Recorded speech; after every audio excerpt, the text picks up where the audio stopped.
Di dunia ini, ada satu doa yang tak pernah lelah mengetuk langit. Doa seorang ibu. Saat anaknya tertidur, saat anaknya pergi merantau, bahkan saat anaknya lupa pulang, ibu tetap menyebut namanya dalam sujud panjang. Bukan meminta harta, bukan meminta balasan. Ia hanya ingin anaknya baik-baik saja. Dan malam itu, seorang ibu tua kembali mengangkat kedua tangannya dengan air mata yang jatuh perlahan, memohon kepada Tuhan untuk anak yang sangat ia rindukan. Di sebuah desa kecil, tinggallah seorang ibu bernama Sulastri.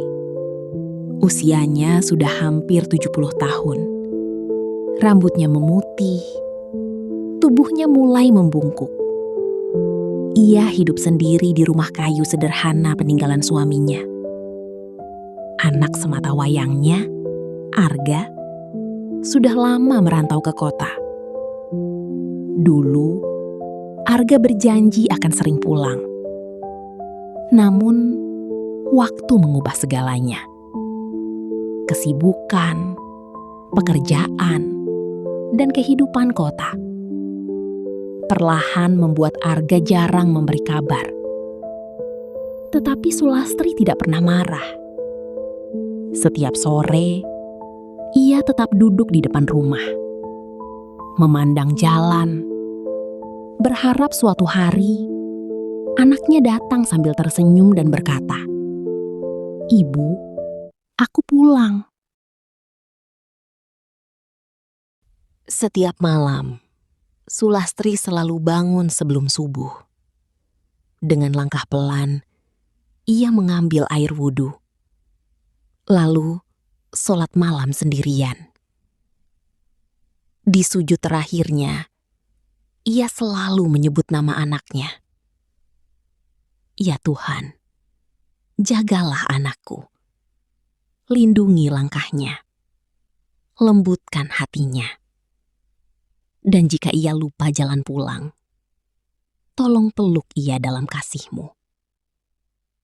Tak ada satu malam pun doa itu terlewat. Meski tubuhnya sakit, meski matanya mulai kabur, ia tetap berdoa. Karena bagi seorang ibu, mendoakan anak adalah cara mencintai yang paling tulus. Sementara itu, di kota, Arga hidup dalam kemewahan. Pekerjaannya sukses, mobilnya mahal, apartemennya tinggi menjulang. Namun, hidupnya penuh tekanan. Ia mulai mudah marah, sulit tidur, dan merasa kosong. Telepon dari ibunya sering ia abaikan. Kadang ia merasa ibunya terlalu cerewet. Ia lupa, dulu ibu itulah yang begadang saat dirinya sakit. Ibu itu yang menahan lapar agar dirinya bisa makan.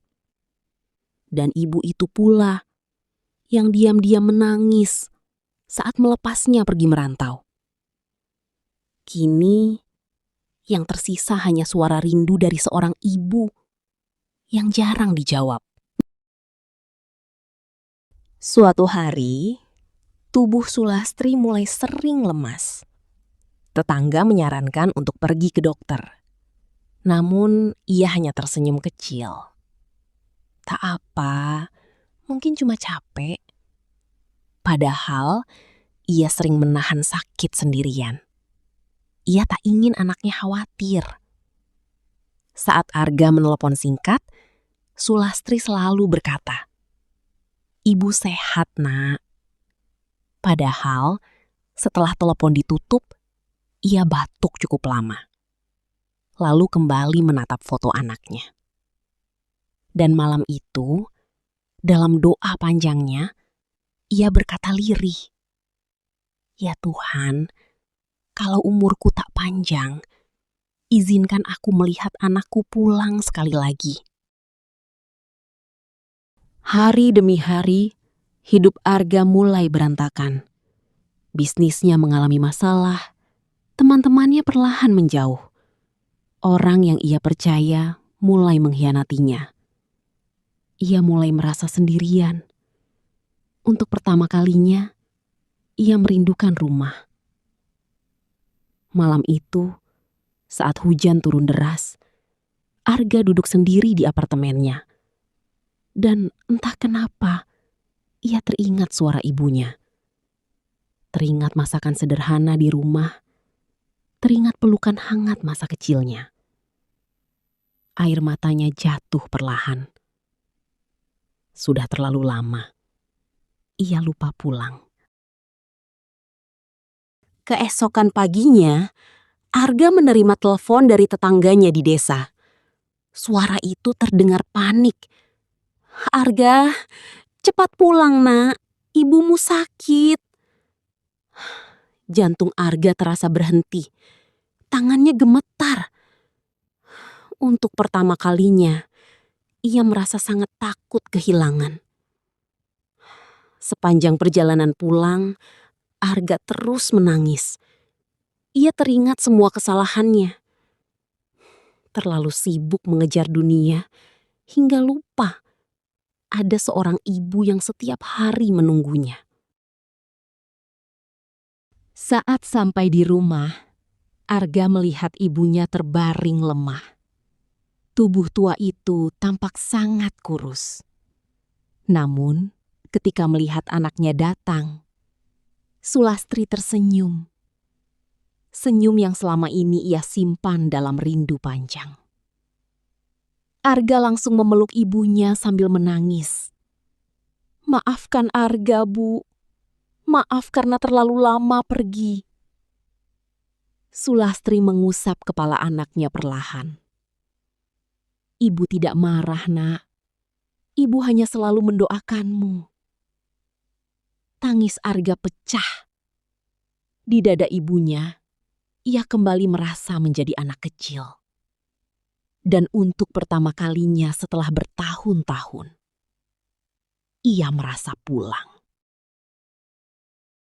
Malam itu, Sulastri meminta Arga duduk di sampingnya. Dengan suara pelan, ia berkata, "Nak, kalau suatu hari ibu tidak ada, jangan lupa sholat, jangan sakiti hati orang, dan jangan jauh dari Tuhan." Air mata Arga terus jatuh. Sulastri tersenyum lembut. Lalu untuk terakhir kalinya, ia mengangkat tangan, berdoa untuk anaknya. "Ya Tuhan, titip anakku, jadikan ia manusia baik, dan peluk ia saat aku tak lagi mampu." Tak lama setelah doa itu, tangan tua itu perlahan terjatuh, dan malam menjadi sangat sunyi. Kadang kita terlalu sibuk mengejar dunia, sampai lupa ada seorang ibu yang diam-diam selalu menyebut nama kita dalam doanya. Ia mungkin tak meminta balasan, namun hatinya selalu berharap anaknya pulang, anaknya bahagia, dan anaknya tidak melupakan dirinya. Jika ibumu masih ada hari ini, peluklah ia, teleponlah ia, datangi ia. Karena suatu hari nanti, yang paling kita rindukan, belum tentu bisa kembali kita temukan.